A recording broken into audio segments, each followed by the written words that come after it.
كشف المفتري عبد الحميد النجدي.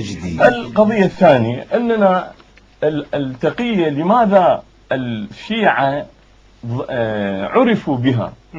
لأن الحكام الذين كانوا يتربعون على العرش في تلك العصور الساحقة والذين هم يعادون أهل البيت، هؤلاء ظلموا أهل البيت وظلموا شيعة أهل البيت. وكان من يقول أنا شيعي في المصطلح الحديث يساوي معنى الثورة. أنت عندما تقول ليس صدام هو الرئيس وإنما فلان هو الرئيس، لا أعترف بك رئيس، هذا يستحق القتل في المفهوم الحديث، يعني انقلاب أو ثورة.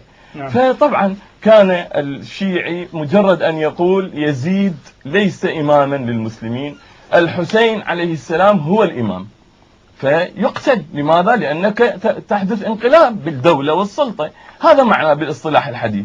فكان يقتل الشيعي وراء كل حجر ومدر ويطارد، فلذلك يستعمل التقية، والتقية مبدأ قرآني. فالتقية ليست هي جائزة في كل حال، في حالة الضرورة فقط، لا ليس من التقية في شيء. وكذا قال كان الشيعة مضطهدون ولذلك استخدموا التقية، هذا كذب. الشيعة كانوا في عزهم وقوتهم أيام جعفر الصادق، وهم يقول ما تنفس الصعداء إلا وقت جعفر الصادق، وكل رواية التقية تقريبا 90% منها كلها عن جعفر الصادق، فكيف يقولون أنهم كانوا مضطهدين في زمن جعفر؟